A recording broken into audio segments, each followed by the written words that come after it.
Namaste.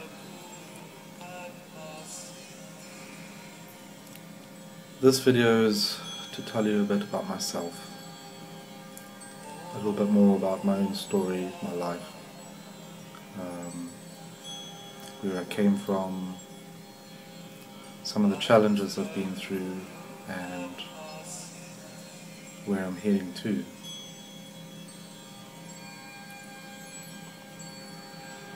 Going back to my childhood was, I was a very different child. I wasn't your usual child. I wasn't probably one of the most popular children, mostly because people didn't really understand me. And to be very honest, I didn't really understand people. I tended to dwell and live within my own imagination most of my childhood. Engaging in reality was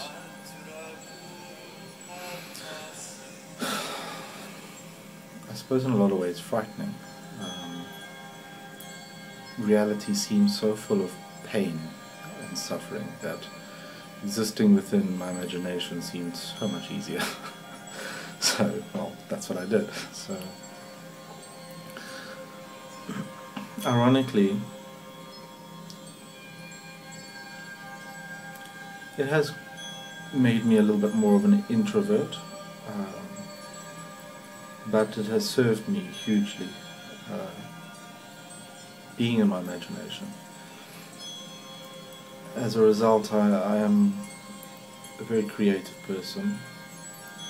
I understand myself better. I relate to energy better. And I'm not as caught up in worldly concepts, especially concepts around society. A lot of the concepts around society I don't get. Even after all these years, I've understood a lot of it, and I understand people's reasonings behind it, but a lot of it makes no sense to me. There's no point in it. And as a child,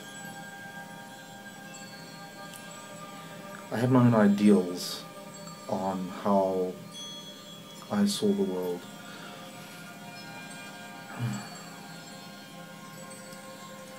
I certainly didn't understand, and to this day it just doesn't compute, doesn't comprehend with me how people can purposely go out and hurt people. Probably one of my greatest fears as a child was being caught up in a war or something like that, because it's just not me to,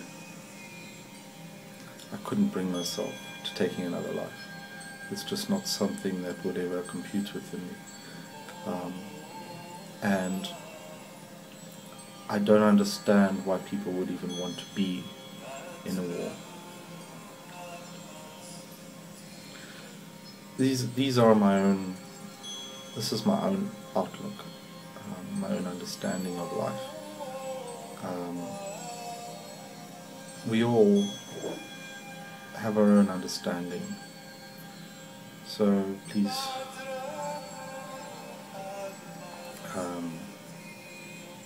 just see it as it is. This is the way I saw the world and how I see the world now. I remember growing up I was very Christian, and there was a couple little things where that Christianity has served me. One of them is my connection to the Master Jesus Christ. He's been throughout my life and has been a powerful support throughout my life, and to this day still is. One of the things he showed me was forgiveness was one of them. The other one was the power that belief has, the power that how belief can affect us. If we believe in something, we make it real, we make it true for ourselves. And that is something which can either be a great advantage or a great hindrance to ourselves, especially if our beliefs are more negative. Then we tend to create these negative impacts in our lives. And that is something that Master Jesus taught me.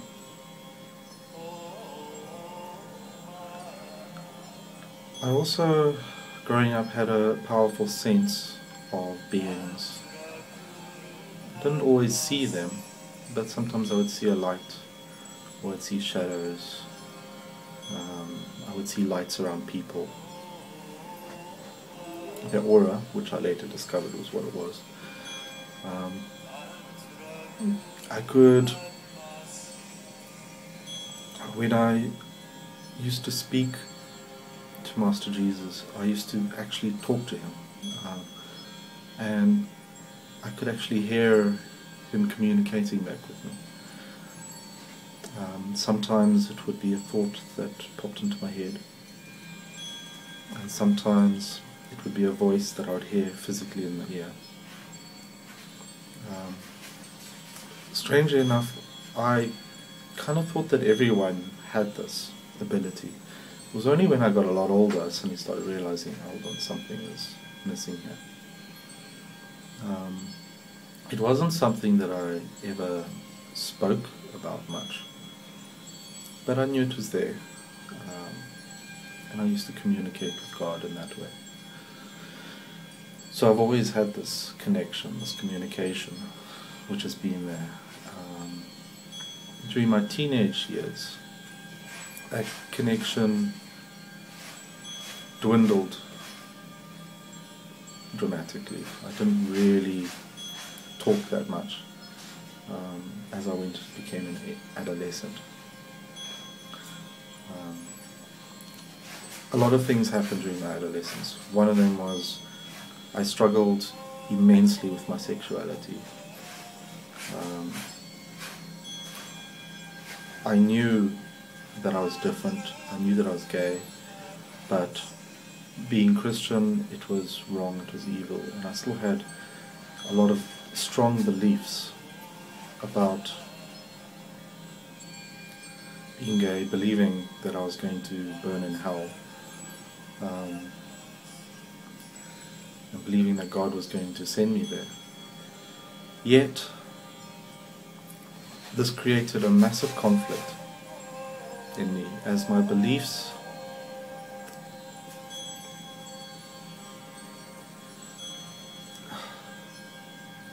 how can I put it, they conflicted with a deeper understanding. They conflicted with a deeper knowingness. And it has only been in the much later years, more recently, that I've understood that this knowingness has always been there.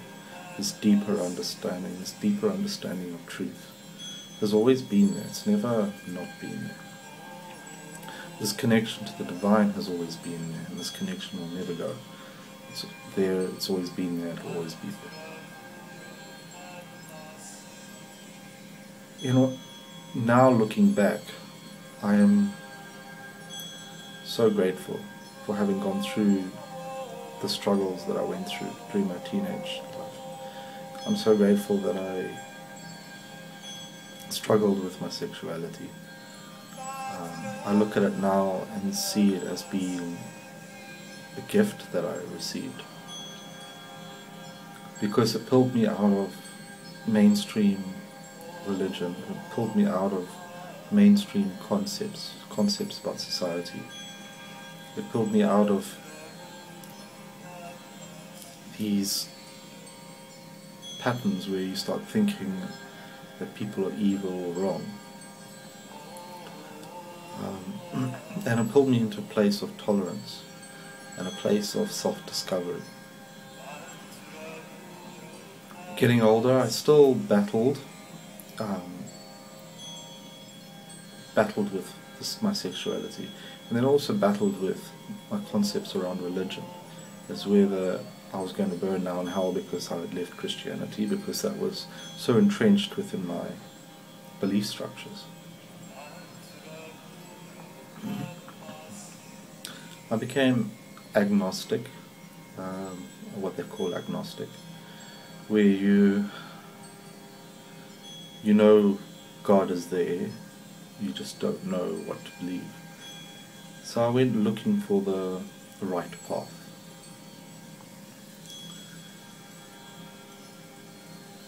I very quickly began to understand that the right path was an inward path. I met some teachers, some people who taught me different things along the way. One of whom was a psychic in Harare in Zimbabwe, which is where I was born and lived most of my life.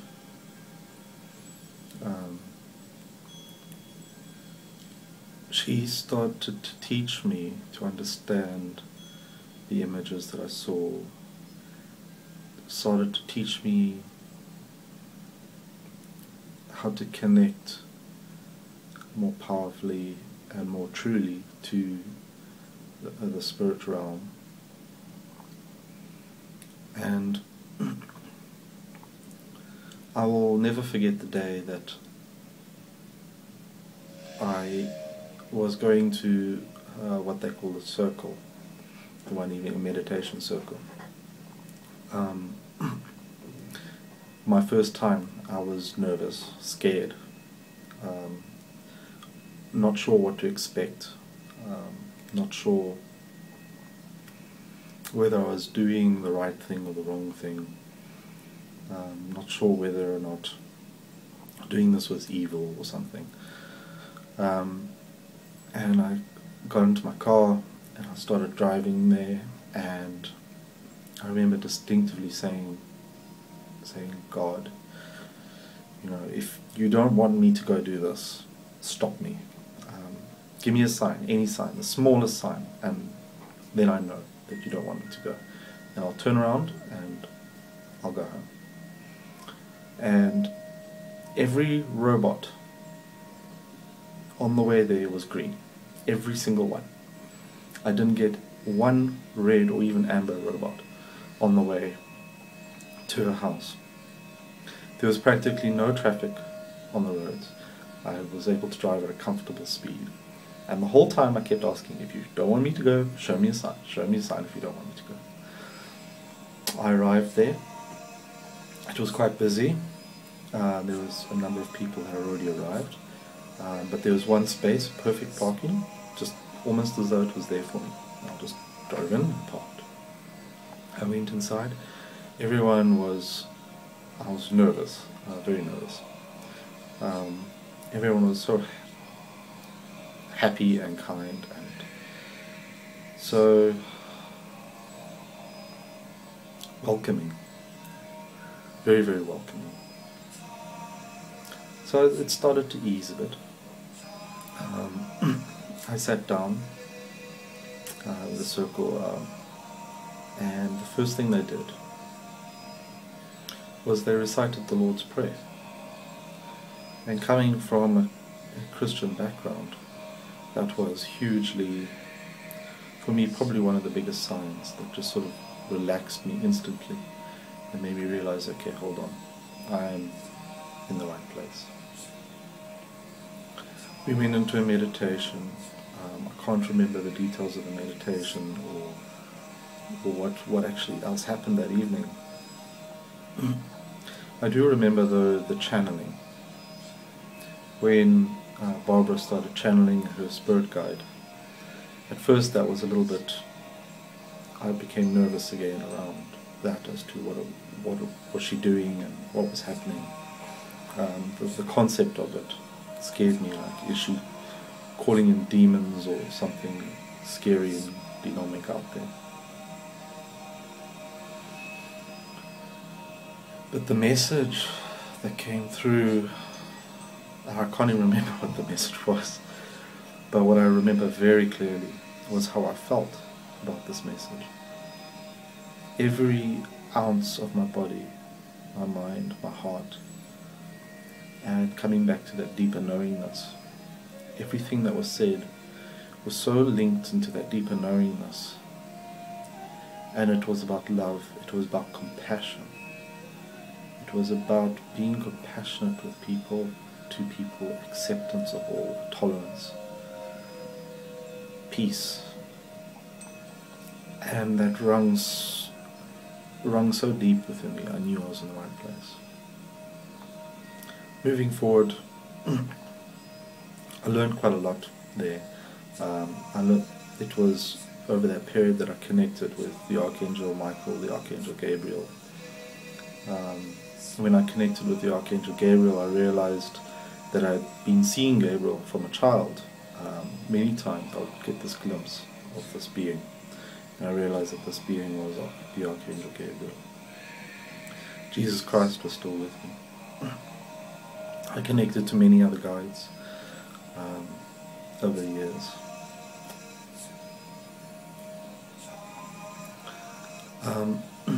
From there, I eventually moved to South Africa,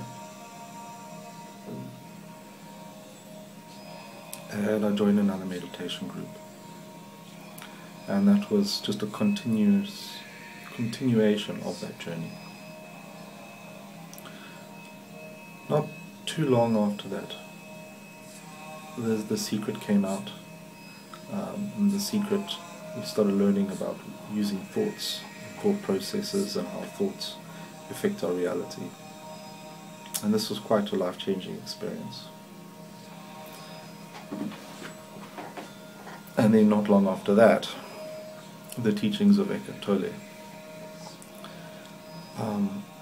I must offer my infinite gratitude to Eckhart Tolle. That man's teachings completely transformed my life. The spark of awakening I can take back to that moment, of true awakening, true realization. Every word, everything that he said rung so deep, so true to me. It was like a splash of water, cold water. When you're fast asleep, you just sort of go you wake up. And his teachings to this day still are deeply profound for me, and I still learn so much from them. From there we connected with the oneness movement, the oneness blessing, the Diksha. I'd received a few Dikshas. It was quite an amazing experience being with the oneness movement and the oneness experience.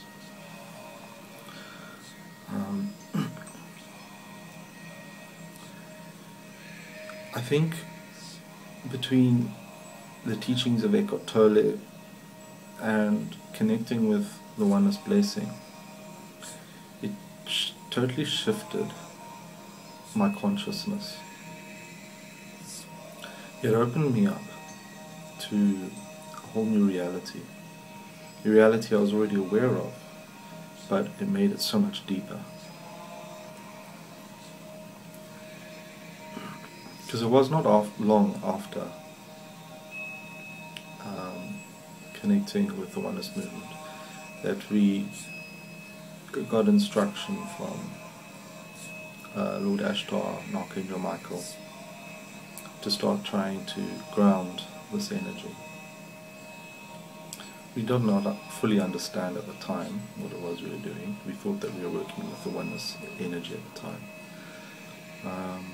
And we discovered the light of Ilahinoor. I'm not going to go into complete detail as to how Ilahinoor was discovered, but we went through a series of processes where we stopped eating meat. Kundalini activations, lots and lots of Kundalini activations, and it culminated on a weekend retreat which was 3 days long, and a group of us went. I had already started working with this energy beforehand. In fact, I had actually started feeling this energy coming in beforehand, and I'd been feeling it coming in probably about a month before we received the instruction of grounding what we thought was going to be the Diksha energy. I remember one evening meditating at home, and then opening my eyes. I got the instruction from Gabriel to open my eyes, and as I opened my eyes I saw this golden vortex of sparks and light coming down in front of me. It was a swirling vortex of this cosmic energy.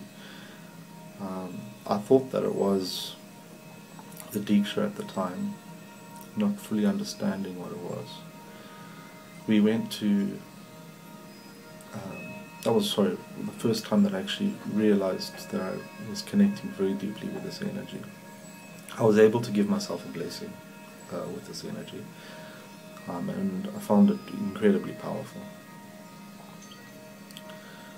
Through a series of other meditations at our circles and processes that we're doing, I started connecting with the energy more strongly. The one evening we were having a Diksha. There was Diksha givers at our circle giving Diksha. I was not a Diksha giver at this time. And the Archangel Michael came and stood in front of me, and he said, "Stand up, start giving a blessing." I said, "I can't. I'm not a oneness blessing giver. I can't do this. What would everyone think of me if I did that?" And the Archangel Michael said, "It is only your fear that holds you back. Now stand up." And as he said that, I felt my hands, the palm of my hands, felt like they were on fire. Literally, they were burning. And the longer I sat, the worse it got. So I thought, okay, I need to get up now, because if I don't get up, my hands are going to literally catch a light. So I stood up, and I turned to the person next to me, and I placed my hands on top of their head. And immediately that sensation went away. That burning sensation went away. But a rushing feeling came in. I feel this connectedness, this amazing, awesome connectedness with the Supreme, with light, with grace. And it came flowing through me. I saw myself transform, almost as though I'd become a teenager again. And there was this golden being inside of me. Looking back, I can't be certain who this being was, but the sense I get is that it might have been Lord Krishna, but I can't be certain. But that is who it was.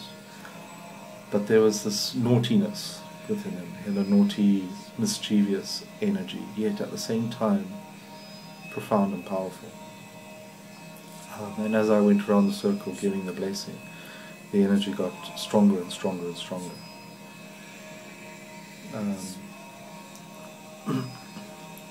Upon sitting down at the end of the circle, one of the blessing givers was questioning as to why I stood up, considering I wasn't a blessing giver. So I explained the situation to her. I explained what happened. We went to the 3-day retreat soon after that. We were giving the blessing, this light.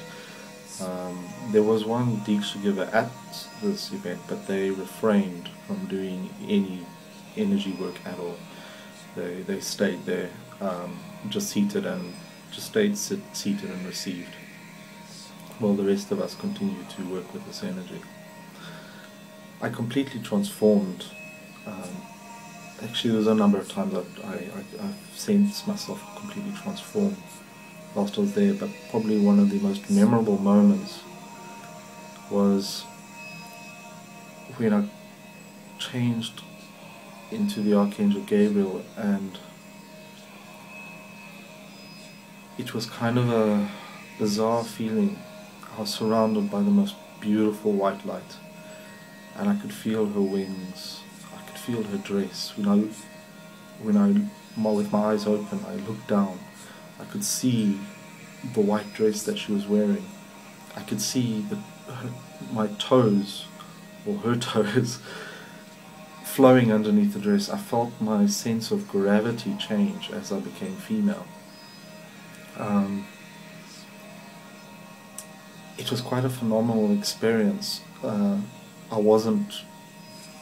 When I looked at my body, it wasn't my body, it was the Archangel Gabriel. He was there.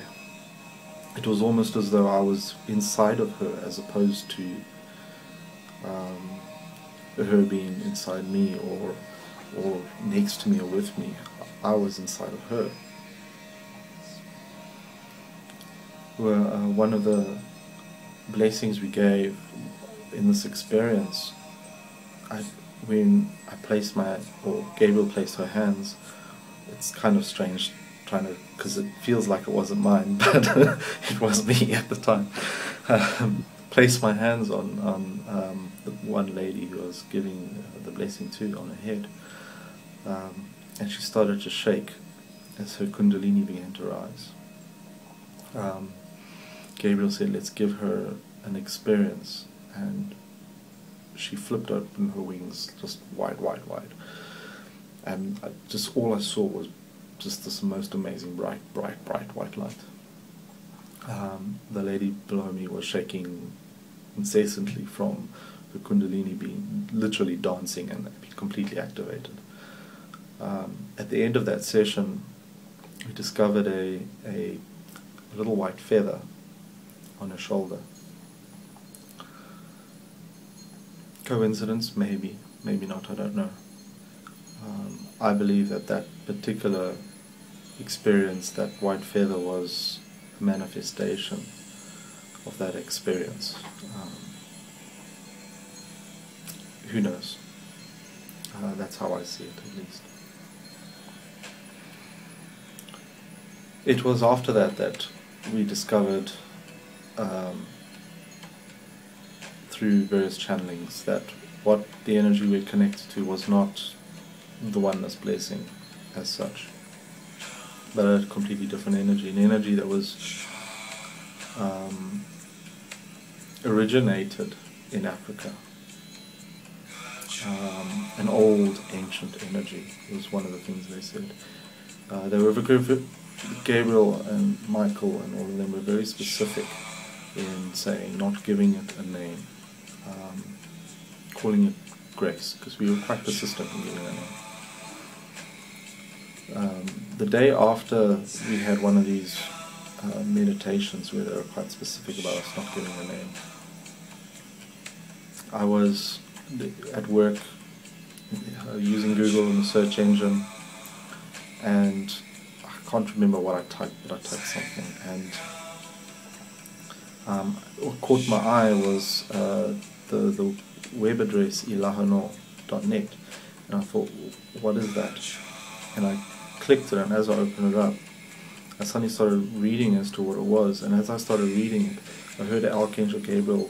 I felt Archangel Gabriel's presence, and I heard her as clear as day say to me, that's what you can call it.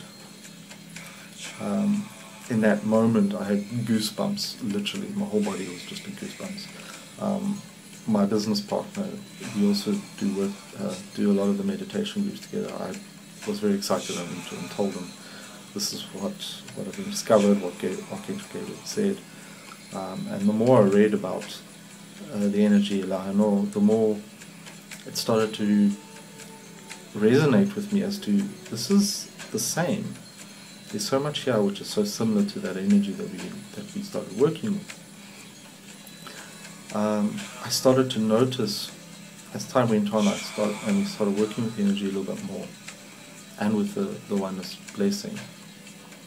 Definitely started to notice some differences between the energy fields, subtle, very subtle differences. When you first connect to it, you don't really notice the differences. The more you work with it, the more you realize they are quite different in a lot of ways.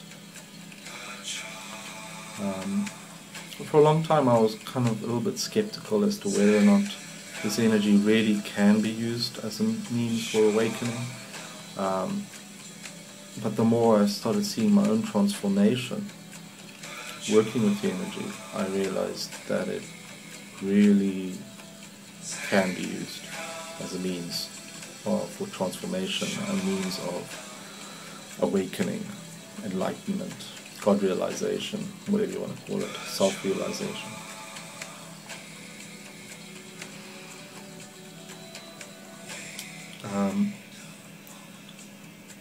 I can't remember exactly when, but after working with the Ilahinoor for some time, the oneness movement started changing. The process was no longer the 21-day process. We had to go to India for the process, which was hugely expensive, so I couldn't afford to go.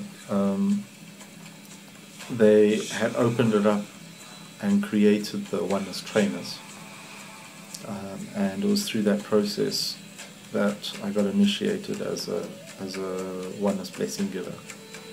So I do still do a lot of work there. And then again, I can't recall, I was trying to think of it the other day as to exactly what the order was, whether I connected with Saima Diksha first or the oneness blessing first, but I can't recall the actual dates. So I'm assuming that it was the oneness blessing first and then Saima Diksha, but I could be misled there. I had also connected with Her Holiness Saima and her teachings, and all I can say is, when I started with the teachings of Saima, it was like coming home. Everything about her teachings resonates so deeply with me. Even her form of Diksha, which is actually very similar to the oneness blessing. And funny enough, in a lot of ways also very similar to Ilahinoor. So I find the energies kind of work together in a way. They complement each other. Visually, I see differences between the energies. When I connect with the energies, there is definitely a significant difference. How the energies work in the body, the way they affect the brain. Sometimes the sensations that you feel are different, but overall they do the same thing. Saima Diksha has, and I think it must purely be that I have such a deep connection with Saima as the Divine Mother, that I find myself working so much with her energy, so much with her grace, so much with her light. And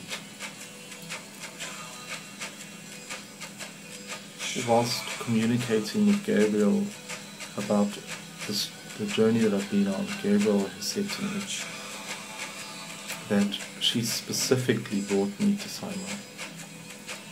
She said to me, I know Saima on a far deeper level, from the spiritual level. And I understand that. It just makes sense to me. It makes sense why I would have such a strong connection. Then whether there is a spiritual lineage there or something, I do not know. But I do know that I have now been initiated into that lineage. As a result, with the exception of the few times where I am at oneness events, I work predominantly with Sama Diksha and Ilahinoor.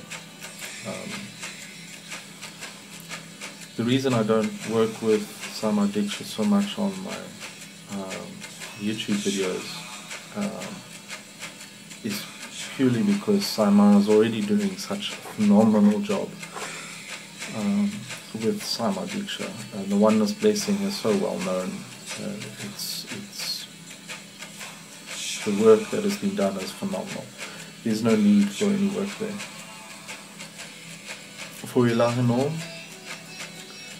I actually asked the question to Gabriel, why is it that every time I come to doing this sort of work, I keep feeling like I need to do the Ilahinoor work as over the other work? And Gabriel said to me, asked me one question, which maybe is a good question for you to ask yourself, is what is it that Ilahinoor means for me? I contemplated on this, and upon that contemplation I realized, and it was a realization, that Ilahinoor for me is freedom. Freedom to express myself, freedom to express the light. I feel so much power coming through that energy field, and I feel so grateful for it. All I want to do is share it. It's really what it all is. I just want to share it. And there's no set rules with Ilahinoor. With Diksha there's a lot of traditions. It's connected to a living master, which is powerful, hugely powerful. And if you have not connected to any of those energies, I highly recommend that you do. But with Ilahinoor, you connect directly with your soul. There's no intermediary. You connect with the inner guru within yourself.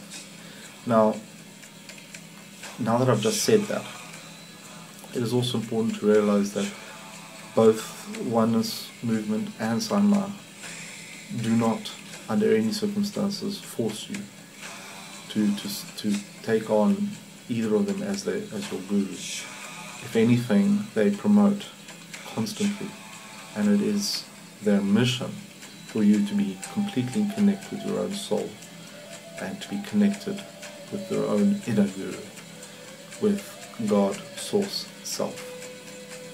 That is the teaching. It's the same throughout. And with Ilahinoor it is exactly the same. There is no difference there.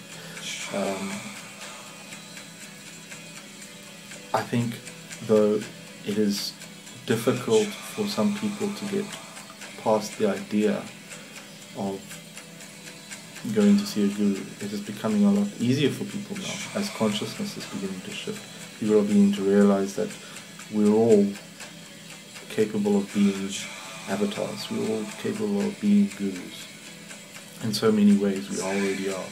We just need to awaken that within ourselves, spark it, realize that we are that. And when you go to a living master, they spark that within yourself, so you become a master yourself. Ilahinoor is a very direct way of achieving exactly the same, achieving exactly what I've just said. So that is a bit of a rundown. It's already reaching 40 minutes, so it's basically who I am. And I hope you enjoyed this video. Namaste and blessings to you. So many blessings to you. And my heart goes out to you, and I honestly pray that you can just just taste a little bit of this incredible light that is available for us all. You know, there's a little teaching that Gabriel gave me a while back when I was a little bit conflicted as to whether I should work with all the energies or just with one, what the difference is between all of them and how to work with all of them. And Gabriel said, in the heart of God there is only one light, and you are that light. But when coming into the perspective of your reality, it is like the oneness blessing is a rose, Ilahinoor is a lily. Both are flowers, both are beautiful, both exhibit unique grace, but both are still beautiful flowers. Both are still grace. And I thought that is such a beautiful way of explaining the light, that grace has come to us in so many ways and forms and is manifesting in a multitude of ways. And these are only three that I've mentioned. The violet consuming flame is another one. Reconnect, I've never done reconnect, but I'm told that it is another one. Reiki is another one. The Reiki is, I'm not a Reiki master, but my understanding is that Reiki is concentrating more on healing the physical body and your aura and aligning your chakras and that sort of stuff. Whereas Ilahinoor is focused, Ilahinoor's intention is oneness, enlightenment, awakening, and ascension. Its intention is vibrating and transforming your DNA and your DNA structure, activating the light so deeply within you that your physical body begins to ascend.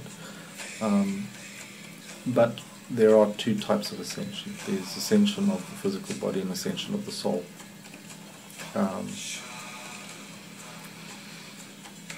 Jesus Christ ascended the physical body. There are many masters, most masters ascend in soul. So, thank you. Namaste and blessings to you. I hope that this video has been, well, I hope it's introduced me in a good light. Namaste.